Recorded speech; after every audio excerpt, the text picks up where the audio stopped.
BJP TDP जनसेन NDA కూటమి అత్యంత మెజారిటీతో అలాగే పార్లమెంట్ సభ్యులుగా అందరూ కూడా ఎక్కడ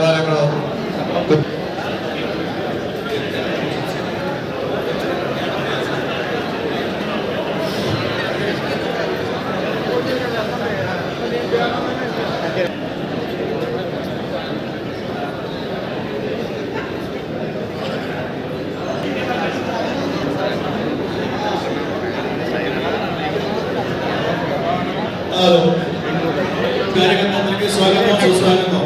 మీ సీట్లో మీరు కూర్చుంటే కొంచెం ఇంకా కొంచెం సాధారణ చేసుకుందాం.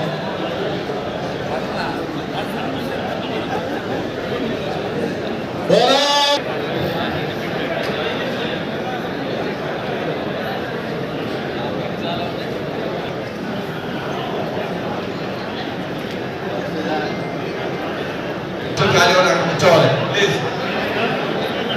వేదికల్లో కూడా అందరూ మిత్రులందరూ లోపలికి కేంద్ర మంత్రివర్యులు శ్రీనివాసరావు గారు, శాసనసభ్యులు రాధాకృష్ణ గారితో ఎన్డీఏ బీజేపీ తెలుగుదేశం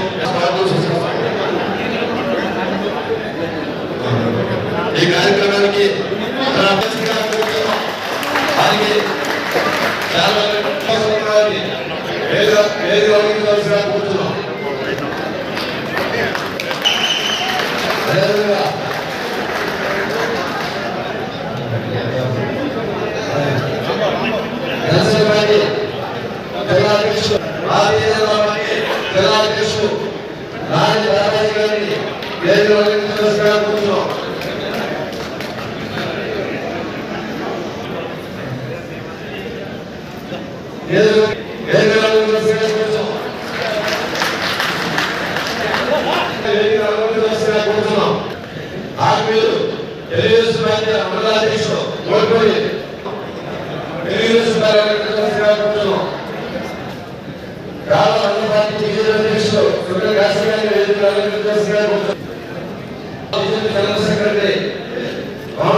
కూర్చున్నాం.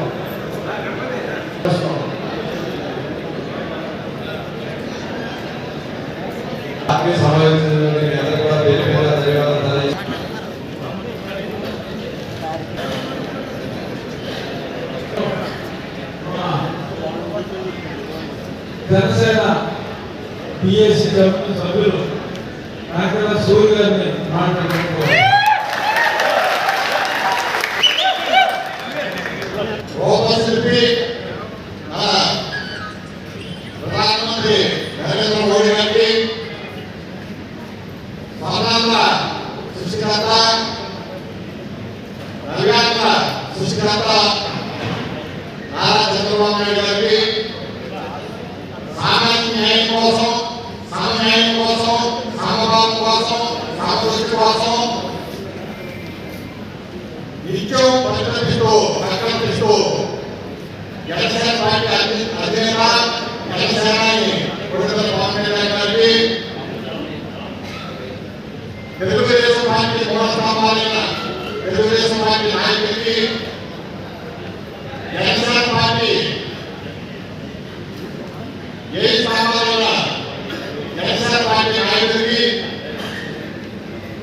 భారతీయ జనతా పార్టీ విదేశ స్థానాలైన భారతీయ జనతా పార్టీ నాయకుడికి హృదయపూర్వక స్వాగతం. పార్టీ జనసేన పార్టీ మరి కొడుకుల పవన్ కళ్యాణ్ గారు రాష్ట్రంలో కానివ్వండి,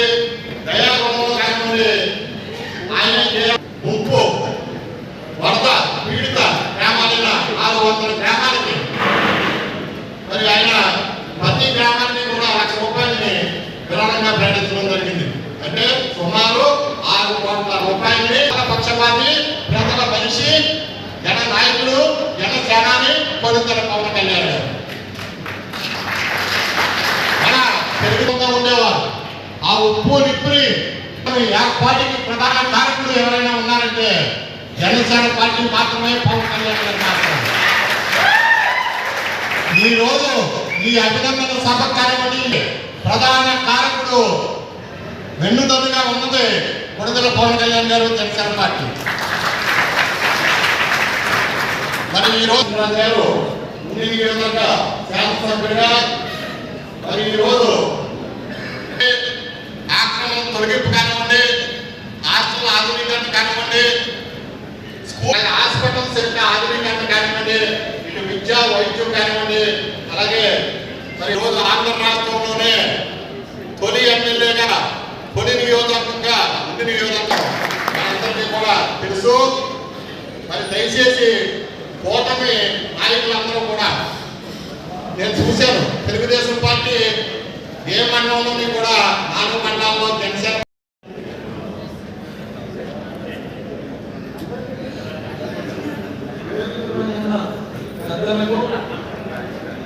సభకు వచ్చిన ఇతర నాయకులందరికీ కూడా నా హృదయపూర్వక నమస్కారాలు.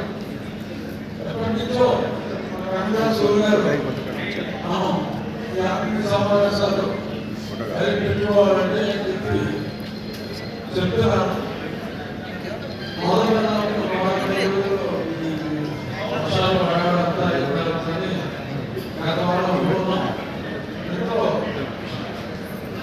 ఉద్యమాలు బొబ్బదల శ్రీనివాస గారిని చేసి ఊళ్ళో ఫోన్ చేసి ఆత్మీయ సమావేశాలు అన్ని అనుకుంటున్నా. ముందుగా ఉడితోనే మొదలు పడాలని చెప్పి అనుకుంటున్నానంటే ఈ ఇష్టం. నేను కంటిన్యూస్ 5 రోజులు ఇక్కడే ఉంటున్నా. మీకు కావాల్సిన డిసైడ్ చేసుకోండి అంటే ఆయన 10వ తారీఖు పెట్టుకుందాం, అప్పటికి వర్షాలు కూడా తగ్గిపోతాయని చెప్పి అన్న తర్వాత ఈరోజు మనందరం కూడా ఆత్మీయ సమావేశంలో కలుసుకోవడం జరిగింది. మనకి 2014లో 3 పార్టీలు కలుసుకోవడం జరిగింది. కానీ ఏప్రిల్ 6, 2014 ఈ 3 పార్టీలు కలిసిన రోజు. అప్పుడు భారతీయ జనతా పార్టీలో నాకు సీట్ పోయిన రోజు 2014 ఏప్రిల్ 6. దానికి ముందే ఒక నెల రోజుల ముందు 15 రోజుల ముందు మనకి దేవాలయ ఎన్నికలు జరిగినప్పుడు వర్మ గారిని నేను బలవంతం చేసి మీరు కౌన్సిలర్ని కంటెస్ట్ చేయండి, మీరు కొన్నాళ్ళు వైస్ చైర్మన్ తర్వాత చైర్మన్ కూడా చేయొచ్చు, మున్సిపాలిటీలో కలిసే మనం పోటీ చేస్తున్నామని చెప్పి రాష్ట్రంలో ఎక్కడా కూడా ఎన్నికల ముందు కలిసి పోటీ చేయడం జరగల. ఒకే ఒకటి మన భీమవరంలో 1-2 చోట్ల కూడా ట్రై చేశాం. ఆ కార్యక్రమంలో తరచు అయింది కానీ వేరే చోట్ల కుదరలా. కానీ భీమవరంలో భారతీయ జనతా పార్టీ, తెలుగుదేశం పార్టీ అప్పటికి జనసేన పోటీ చేసే ఉద్దేశంలో లేదు. కాబట్టి ఈ 2 పార్టీలు కలిసి పోటీ చేసింది. అప్పుడు శ్రీనివాస వర్మ ఉమ్మడి అభ్యర్థిగా మంచి మెజార్టీతో అప్పుడు నెగ్గడం జరిగింది. కానీ అప్పుడు సమైక్యంగా పోటీ చేసి నెగ్గి ఆ చైర్మన్ పదవి మిస్ అయ్యాడు. కానీ ఇప్పుడు సమైక్యంగా పోటీ చేసి మంత్రి పదవి నెగ్గించుకున్నాడు శ్రీనివాస వర్మ. చాలా సంతోషంగా, ఎందుకంటే నేను ఎంపీ అయినప్పుడు నాకు అందరికీ తెలిసిందే మూర్ఖులు రాష్ట్ర బహిష్కరణ విధించాడు. కాబట్టి నేను రాలేకపోయినందువల్ల ఎంతో కొంత డ్యామేజ్ నష్టపోవాలంటే జరగవలసిన మంచి జరగకపోయినా రాష్ట్రానికి మంచి జరిగిందన్న సాటిస్ఫాక్షన్ నాకు ఉంది. 4.5 సంవత్సరాల పాటు వృత్తి ఆడేసేవాడిని. డెఫినెట్గా దాని ప్రభావం ప్రజలందరికీ అతని నిజస్వరూపం తెలియజేయడంలో నాకు నరసాపురం ప్రజలు అక్కడ కూర్చున్నా సరే ఎటువంటి కామెంట్లు తెలిసిన కామెంట్లు వయసుతో చేశారు కానీ మిగిలిన వారు ఎవరు కామెంట్ లేకుండా సంపూర్ణంగా సహకరించడం ద్వారా అక్కడికి 3-4 సార్లు అవతరాలు ప్రయత్నం చేసి షెడ్యూల్ ఇస్తే వస్తానన్నప్పుడు పోలీస్ పోలీస్ స్టేషన్ వేసి ఇప్పటికి ఇంకా కేసు అలాగే ఉన్నాయి కేసులు తీసుకుని మనలో ఉన్నాం రాలేకపోతే అక్కడైతే రాష్ట్రానికైతే మంచి జరిగిందంటే సాటిస్ఫాక్షన్ నాకు ఉంది. ఇప్పుడు ఎమ్మెల్యేగా డెఫినెట్గా రామారాజు గారు శాఖరాజుగా మారిన తర్వాత నేను ఎమ్మెల్యేగా మరి పోటీ చేయవలసి వచ్చింది. ఎమ్మెల్యే అయిన తర్వాత నా విజయంలో ఎప్పుడు రామరాజు గారు నాగరాజు ముగ్గురు కలిసి పొద్దున్న మధ్యాహ్నం మొదలుపెట్టి పొద్దున్న 2-3 గంటలు మరి మధ్యాహ్నం 5-6 గంటలు రాత్రి 9:30 వరకు కలిసి తిరిగి భువనేశ్వరంలో సో కష్టపడి మంచి మెజారిటీతో మంచి మెజారిటీ అంటే చెప్పాలంటే ఎవరో ఊహించిన మెజారిటీ ఏమన్నా 50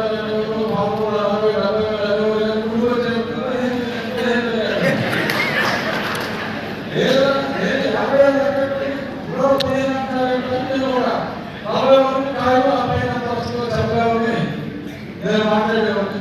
కానీ చివరికి నేను ఊహించిన 50 గంటలు కూడా మంచి మెజారిటీతో మరి సమిష్టి నాయకత్వంలో 3 పార్టీలు తెలుగుదేశం కేడరు జనసేనకి కేడరు సంఖ్యాబలంగా కాస్త కొంత తక్కువ ఉన్నా జనసేన లేకపోతే సందర్భం ఆ మాట ఎలక్షన్ అయిపోయింది అన్న ఫీల్ సడన్గా మరి జెండా ఎత్తి చెప్పారు బిలే చేస్తున్నారు ఎలక్షన్ కమిషనర్ జెండాలు తీసేయమంటే పారిపోయి జెండా లాగేస్తామని పారిపోయి జెండా కూడా వదలకుండా మరి చాలా బ్రహ్మాండంగా ఎన్నికని జనసేన వాళ్ళు అలాగే భారతీయ జనతా పార్టీ నరేంద్ర మోడీ గారికి ఉన్న గౌరవం ఇవన్నీ కూడా కలిసి వచ్చి అత్యద్భుతమైన విజయం వచ్చింది. వీళ్ళ ముగ్గురు కూడా మరి గతంలో మరి భారతీయ జనతా పార్టీ నాయకులందరూ మా అధ్యక్షుడిని అంటే మా ఇప్పుడు అధ్యక్షుడిని చాలా కామెంట్లు కొట్టేవాడు. అలాగే ఒకరు కామెంట్లు కొట్టుకుంటూ ఉండేవారు. కానీ 3 సంవత్సరాల ముందు నుంచి ఎందుకంటే నేనేం మాట్లాడినా అక్కడ రికార్డ్ అయిపోయి ఉన్నా అన్ని నా రసవాడి కార్యక్రమాలు కానీ అన్ని ఎవరైనా సరే అన్ని చూసుకోవచ్చు. నేనేం అబద్ధం చెప్పింది లేదు. కనీసం ఇప్పటికి 3 సంవత్సరాల నుంచి ఎన్నికల షెడ్యూల్ 2.5 సంవత్సరాల ముందు నుంచి ఈ 3 పార్టీలు కలుస్తాయి, ఈ 3 పార్టీలు కలుస్తాయి అని చెప్పి నేను ఇప్పుడు చెప్తున్నాను. కంపల్సరీగా 3 పార్టీలు కలుస్తాయి. జనసైనికులు కూడా మన సోషల్ మీడియా చాలా యాక్టివ్, తెలుగుదేశం పార్టీ వాయిన్ చేసేవాళ్ళు. కానీ అందరూ కలిసే ఉంటారు. ఎన్నికల సమయానికి ముగ్గురు కలిసే వెళ్తారు అని 2.5 సంవత్సరాల నుంచి 3 సంవత్సరాల నుంచి నేను చెప్పినట్టు జరిగింది. కానీ నేను కూడా ఎంపీ పోటీ చేస్తాను అది ఒక్కటి జరగదు. అది జరగడం వల్ల నేను వచ్చి మా రామబాబు పడ్డాను. రామబాబు గారు అందరూ కూడా ధైర్యంగా ఉండండి, ఏ క్షేమంగా ఎవరి మీద పడొచ్చినప్పుడు ఒక ప్రికాషన్ వాతావరణం ఇచ్చారు. ఎందుకంటే 25,000 అప్లికేషన్ వచ్చినాయంటే ముఖ్యమంత్రి గారి దగ్గరికి 1000 పరిణామాలు ఉన్నాయి. పదం 30 దాన్ని కూడా పెట్టా. సో 1000 పరిణామాల కన్నా శ్రద్ధగా ఉండి అవకాశాలు లేవు.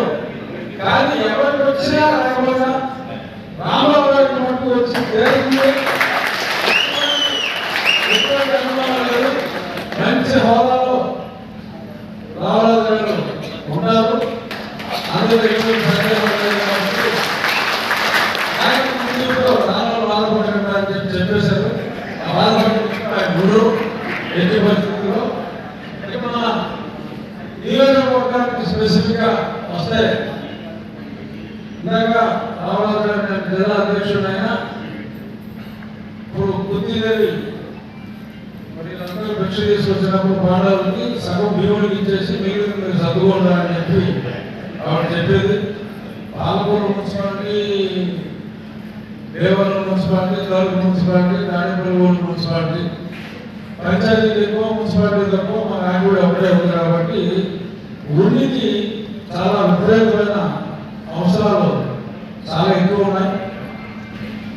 మరి అందుకని చెప్పి బాబు గారిని ఇందాక నేను కూడా చెప్పా, మరి ఉండిని ఈ గ్రామం ఉన్న ఉండిని మరి కొంచెం స్పెషల్గా చూడాలని చెప్పి అధ్యక్షుడు చెప్పిన మాటనే నేను రిపీట్ చేస్తున్నా.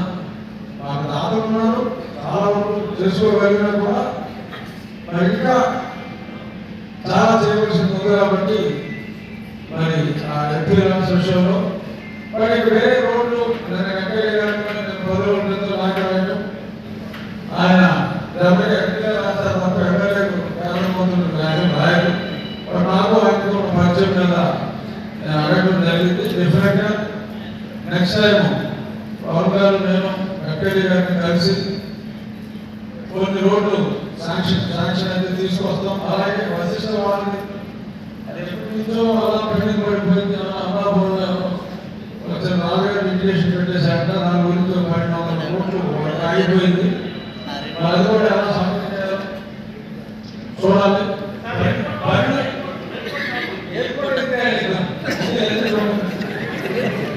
ముందు వశిష్ట వాళ్ళని రావాలంటే వశిష్ట వాళ్ళకి అన్ని సాక్ష్యాలు అయిపోయింది. గతంలో నేను వైసీపీలో ఉన్నప్పుడే వెంకయ్య గారిని కలిసాను. సీఎం వశిష్ట వాళ్ళ వరకు జగన్ కూడా కొంచెం ముందుకు వచ్చాడు. సాక్ష్యం అయిపోయింది.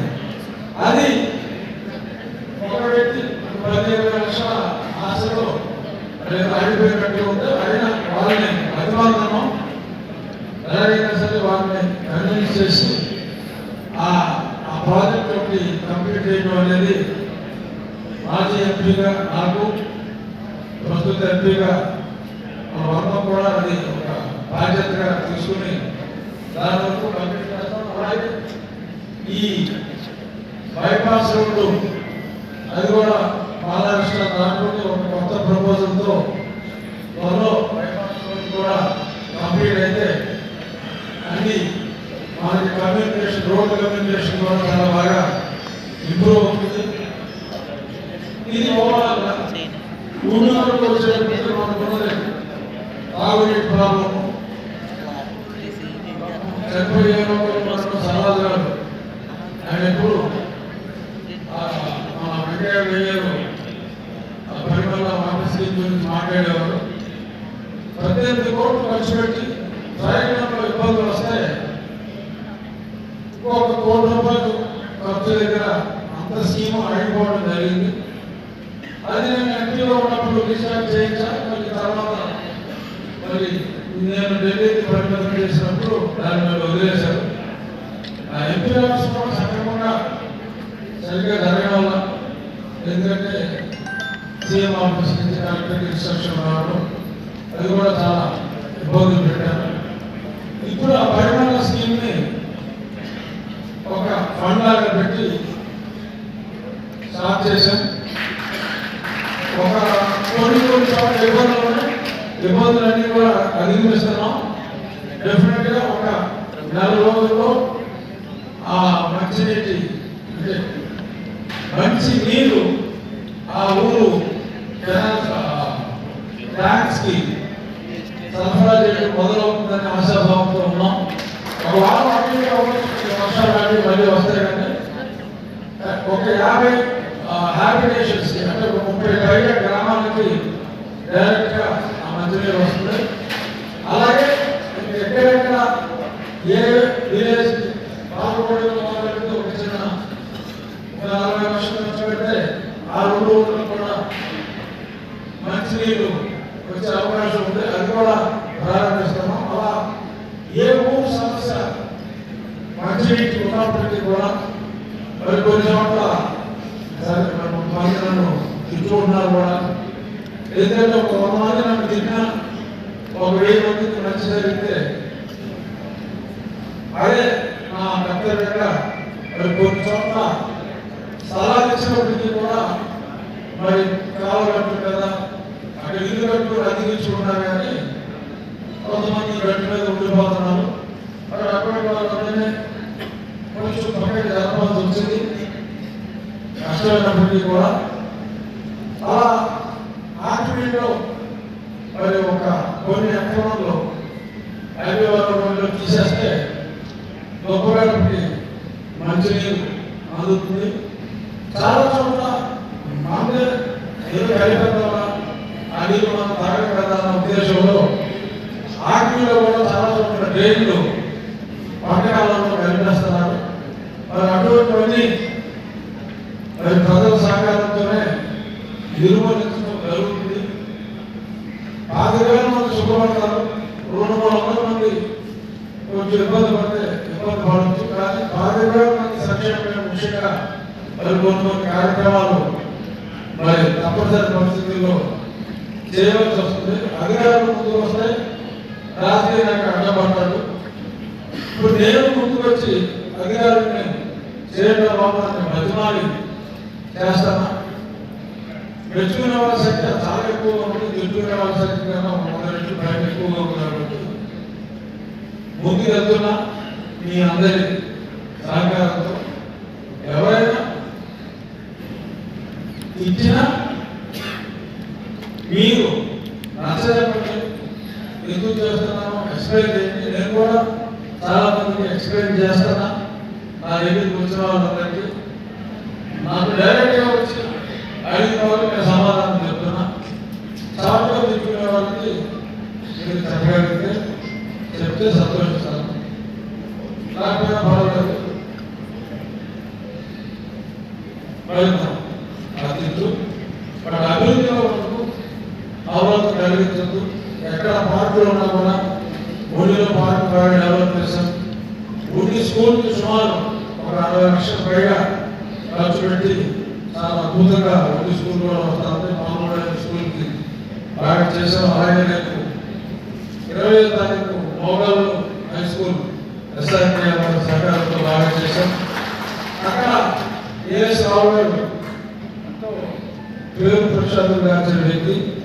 ఆయన మోగలు అల్లూరు సీతారామరాజు గారు మోగల్ అందరికీ తెలుసు. కానీ ఏఎస్ రావు గారి మోగల్ అని ఆ మధ్య విగ్రహం పెట్టినాక ఆ ఊళ్ళో కూడా చాలా మంది తెలియదు.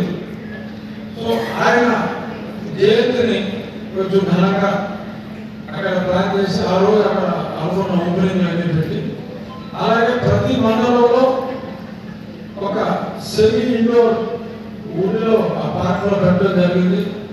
అలాగే పాల్గొనే మండలంలో మోగల్లో ఒక షటిల్ కోర్టు కూడా ప్లాన్ చేస్తున్నాం. గతంలో అక్కడ ఉన్న ఒక షెడ్ని బాగా ఇంప్రూవ్ చేసి 4 మండలాల్లో షటిల్ కోర్టులు ఉండే కదా స్కూళ్ళలో కానీ ఎక్కడైనా సరే. అలాగే అన్ని పాఠశాలలో జిల్లా పరిషత్ పాఠశాలలో స్పోర్ట్ ఫెసిలిటీస్ ఆట స్థలాన్ని బాగా డెవలప్ చేసి ప్రాంగణంలో ఉంది. ఒక 600 గొయ్యి ఉంది. 600 గొయ్య కప్పెట్టి అక్కడ బ్రహ్మాండమైన ఆట స్థలం చేయాలని ప్రభుత్వ పాఠశాలని ప్రైవేట్ పాఠశాల కన్నా దీటుగా ఉండాలి అనే ముఖ్యమంత్రి గారి మా యువ నాయకుడు నారా లోకేష్ సంకల్పం అనుసరించి కేవలం అవన్నీ కూడా ప్రజల సహకారంతో ఆ ఓల్డ్ స్టూడెంట్స్ కొంత ఆ ఊళ్ళో వీళ్ళు కొంత మా ఒక ఫండ్ క్రియేట్ చేసాం. ఆ ఫండ్ నుంచి కానీ ఒక 1000 మంది విద్యార్థులకు వదలలేదు కూర్చున్నారు.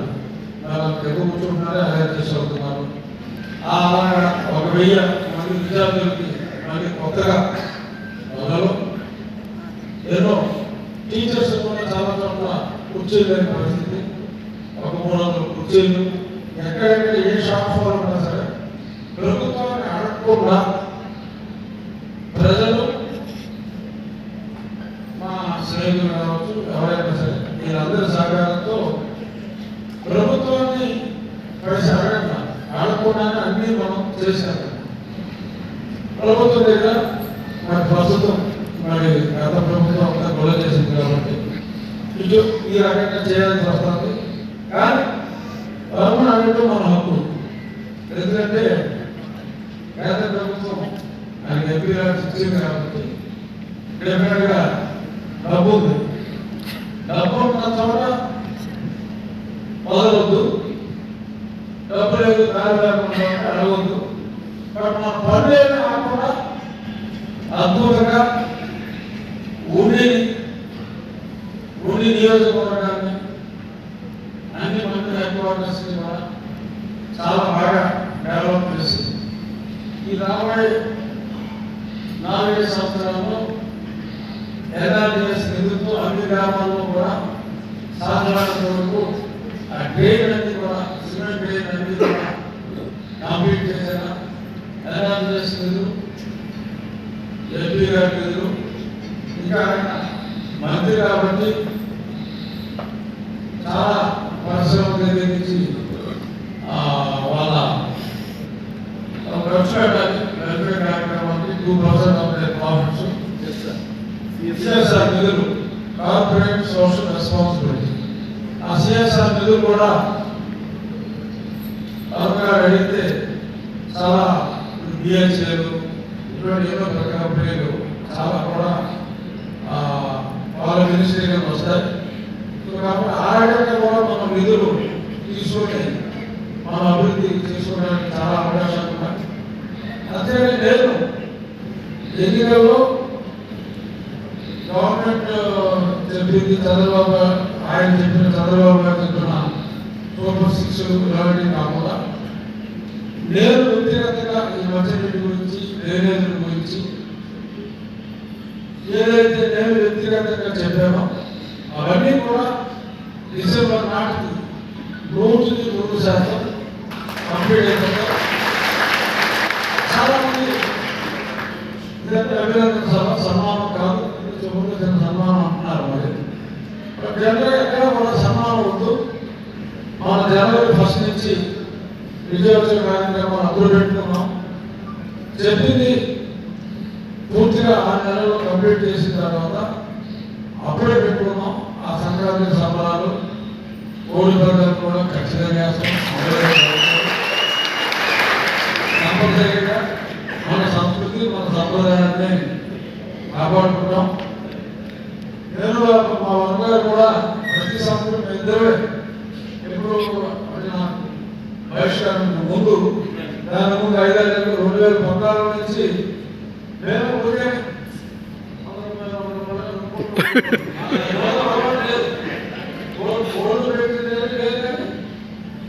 ఆ సంస్కృతి సాంప్రదాయం అది మనం కీపప్ చేయాలి అనేది మనసులో ఉంది. అలాగే మన మంత్రి గారు కూడా మ్యాక్సిమం నాకు వచ్చి ఆయన వచ్చిన 500 రూపాయలు ప్రసాదం లేదు. మరి ఊరికే రూపాయలు మాట్లాడుకోండి. ఇవాళ నాకు వచ్చిందంటే ఇవాళ చేయలేదు సరదాగా. సో సంక్రాంతి సంబరాల్లో అన్ని నేను అనుకున్నట్టు అయిపోతాయి. ఎంత వర్షాలు వచ్చినా సరే మంత్రి గాడి పెట్టుకున్నాం. అనుకున్నవన్నీ ప్రజల సంపూర్ణ సహకారంతో అయిపోతాయి.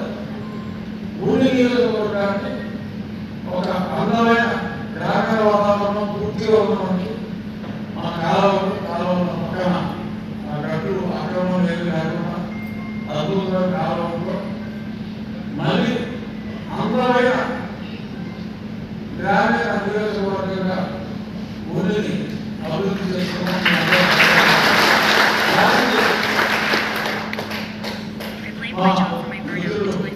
వర్మగారి సంపూర్ణ సహకారం కూడా ఉంటుంది. ఆయన ఇస్తాడు, ఇవ్వకపోతే మనం తీసుకుంటున్నాం. అంటే ఇప్పుడు అందరూ ఎదురు చూస్తున్నారు. వర్మగారు ఆయన తుది ప్రసంగం